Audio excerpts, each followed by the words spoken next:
Students గ్రూప్లలో forward చేసుకుంటాం. మీరు ఆపోజిట్లో తీసుకోండి, బాగా చదువుతుంది కదా. గ్రూప్స్లలో ఫార్వర్డ్ చేస్తాం. ఏమంటున్నారు, ఏం డిస్కస్ కొంచెం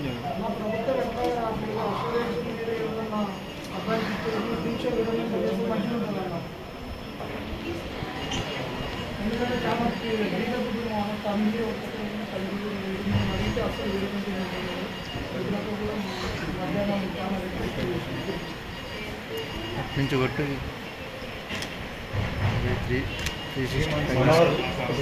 చాలా కొట్టు పోస్టులు పెంచుతాము, వేకెన్సీస్ కోసం వెతుకుతున్నామని ఫిబ్రవరి చేసే ఇప్పటి వరకు దాని ప్రస్తావన లేదు. Direct exam conduct చేస్తామంటుంది.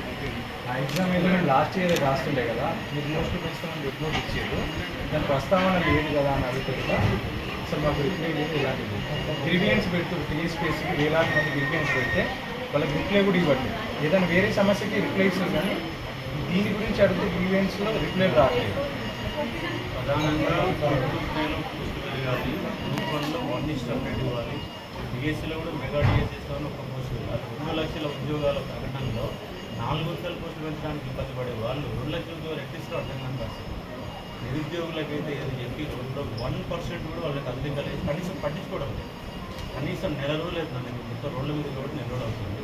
ఈ నెల రోజుల నుంచి కూడా కనీసం వాళ్ళ స్పందన లేదు. రాత్రి అడావుడిగా డిఎస్సీ డేట్ వచ్చి వాళ్ళంతా పిల్లలంతా రోడ్ల మీద పడాలి.